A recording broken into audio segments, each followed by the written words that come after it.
తండ్రి దేవా, ఈ ఆరాధనలో పాల్గొన్న ప్రతి ఒక్కరిని దీవించమని అడుగుతున్నాను నాయన.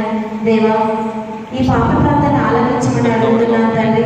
ఏమన్నా నాయన తప్పులుంటే క్షమించమని నా తండ్రి. మీ పరలోక రాజ్యంలో నా ప్రార్థన చేర్చుకోమని తండ్రి మరి ఒకసారి మా విచారణ గురువుని దీవించి ఆశీర్వదించమని నజరుడైన యేసుక్రీస్తు నామములో అడిగి వేడుకొనుచున్నాము తండ్రి. ఆమేన్. ప్రియమైన సహోదరి సహోదరులారా, ఈ యొక్క ఆరాధన మనమందరం కూడా ముగిస్తూ ఉండగా ఒక మంచి భక్తి గీతాన్ని పాడుకుంటూ మనము చివరిగా ఈ యొక్క ఆరాధన ముగించుదాం. దివ్య మందస్సం ఈ విధంగానే ఉంచబడుతూ ఉంది.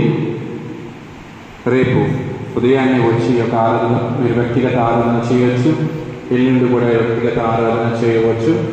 దయచేసి దివ్య మందస్సంలో ఉన్నటువంటి యేసు ప్రభుకి ఎవరైనా ఒకరు తోడుగా ఉండటానికి మనమందరం కూడా ప్రయత్నించుదాం. చివరి ఆరాధన భక్తి గీతాన్ని మనమందరం కూడా పాడుదాం. నా కోసం నువ్వు రక్తం చిందించావని తెలిసినప్పటికీ దేవా నిన్ను నమ్మలేదు ప్రభువా.